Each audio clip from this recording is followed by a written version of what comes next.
High, আমি দিশা। আসছিল আমার 100 দিনের মিনি ব্লগের সেকেন্ড দিন। আজ রবিবার, তাই একটু দেরি করে ঘুম থেকে উঠেছিলাম। ঘুম থেকে উঠেই প্রথমে বিছানাটা সুন্দরভাবে গুছিয়ে ব্রাশ করে ফ্রেশ হয়ে নিই। এরপর সকালে ব্রেকফাস্টে একটি কলা আর 2টি বিস্কিট খাই। বাইরে তখন টিপটিপ বৃষ্টি আর মন ভালো করে দেওয়ার মতো আবহাওয়া, তাই কিছুক্ষণ আমি বৃষ্টিটাকেই উপভোগ করলাম। বৃষ্টি একটু কমতেই দুপুরে রান্নার জন্য সবজি কিনতে বাজারে গেলাম। সবজির সঙ্গে একটি দইয়ের প্যাকেটও নিয়ে এলাম। বাড়ি ফিরে স্নান সেরে দুপুরের খাবার খেলাম। খাবারে ছিল ভাত, আলু ভাজা, পটল ভাজা আর সুস্বাদু পটল আলুর দম।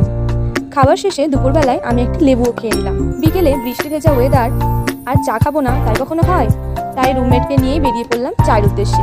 চায়ের সঙ্গে গরম গরম ভেজিটেবিল চপও নিয়ে ফেলেছিলাম। এরপর রুমে ফিরে আঙ্কেল আন্টির সঙ্গে অনেকক্ষণ গল্প করলাম। আড্ডার ফাঁকে আন্টি আমাদের জন্য মজাদার চিড়ে ভাজাও এনে দিলেন। হাসি গল্পে কখন যে সন্ধ্যা পেরিয়ে রাত হয়ে গেল বুঝতেই পারিনি। রাতের ডিনারে ছিল চিকেন, ভাত, স্যালাড, পেঁয়াজ আর আলু পটলের তরকারি। এভাবেই সুন্দরভাবে শেষ হলো আমার দিনের গল্প।